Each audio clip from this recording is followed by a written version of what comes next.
One of the most common myths about dogs out there is that dogs want to please.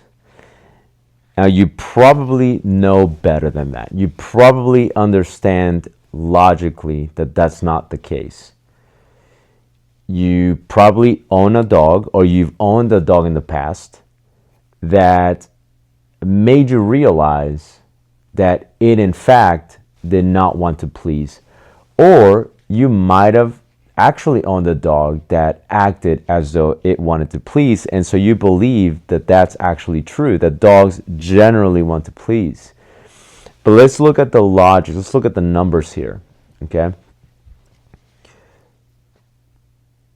The pet industry, the pet training industry specifically, is kind of a booming industry.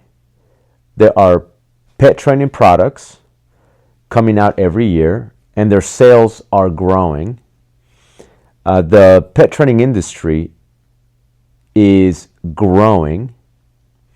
When you look at shelters all around the US, I'm just talking about the US, I'm sure globally we can see similar numbers or similar statistics where the indication is that dogs, in fact, don't want to please. Now, I'm going to address the exceptions here and there in a moment, but going back to the numbers, going back to the logic here, shelters, it's like we need one in every town every year. And I know this because I've worked with a lot of shelters. Okay, I've helped a lot of shelters with their dogs through fostering and training.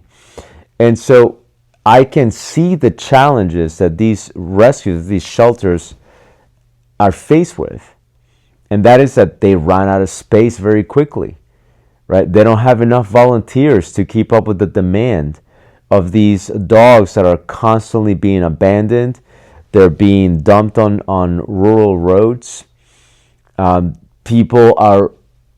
They're surrendering their dogs very regularly. Just shelters are just not able to keep up. So all of this tells us that logically, dogs are not necessarily the type of animal that just wants to please. And all the indicators point towards that. And so why do we have this myth that dogs want to please? We have this myth because of tales that we were told when we were little kids. We have this myth so prevalent, so common because of the TV shows that we watch, because of the movies, because of the books. And so we have this fantasized, romanticized idea of what dogs are, and we don't realize that they're a little bit more complicated than that, right? The average person who's never owned a dog before, and I know this because I know people like this, and some of them are my clients. Okay, a lot of people that have never even owned a dog, they leave, they leave their homes, they finish college, they get a house, and then they go, you know what? I've always wanted a dog.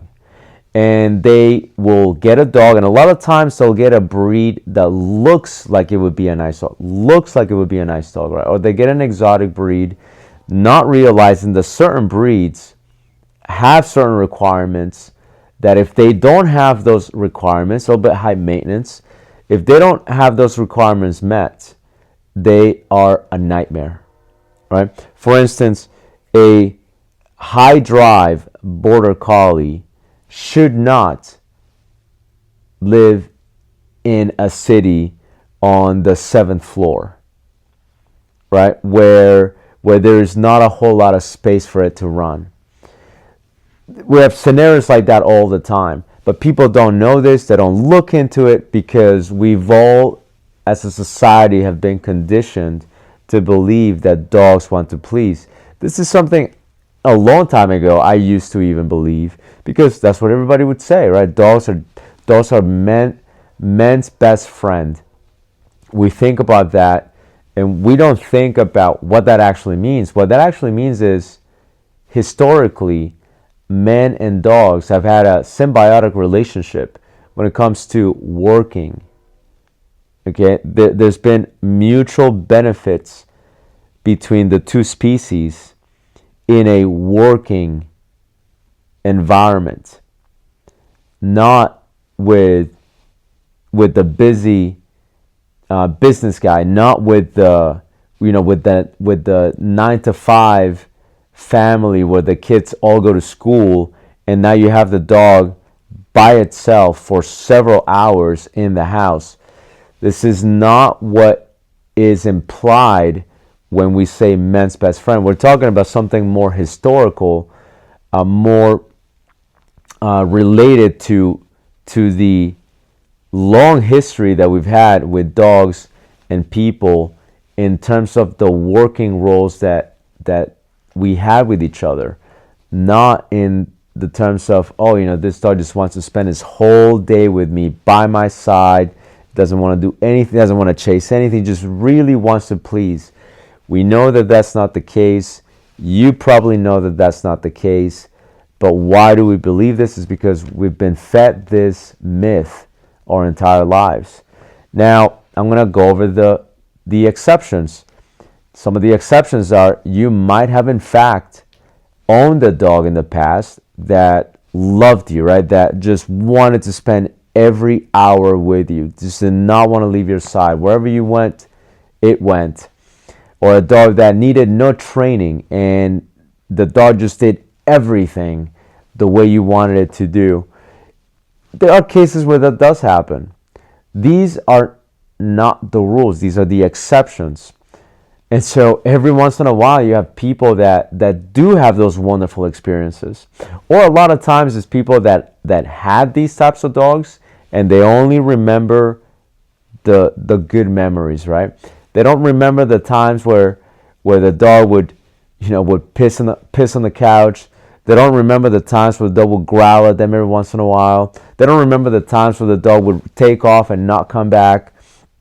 They don't remember the times where the dog would pull really hard, because the majority of that dog's life was probably great. They don't remember these little details, which is understandable, but they just blur that out and they just think, no, my dog, that dog was perfect. And in fact, I'm sure it was. But even then, we're talking about the exception. We're not talking about the rule. You also hear about these stories where, the dog in Japan, where they made a monument of that dog, where its owner died. So the dog would meet its owner at the train station every day. But one day, the owner passed away. And so what happened was this dog just kept going to that train station for several years, right? The amount of devotion and commitment was astounding, that they made a monument out of this dog, and this dog has become famous. You probably have heard about this. It's a real thing, right? There are also cases of, there's a case, I heard about this also, it actually happened. A husky, his owner went to the hospital, and the husky broke out of the house and walked several miles to go to the hospital where the owner was. These are exceptions. That extreme devotion and commitment, there are exceptions. Furthermore, we could even go, is it devotion? Is it loyalty? Is it love? Or is it extreme separation anxiety?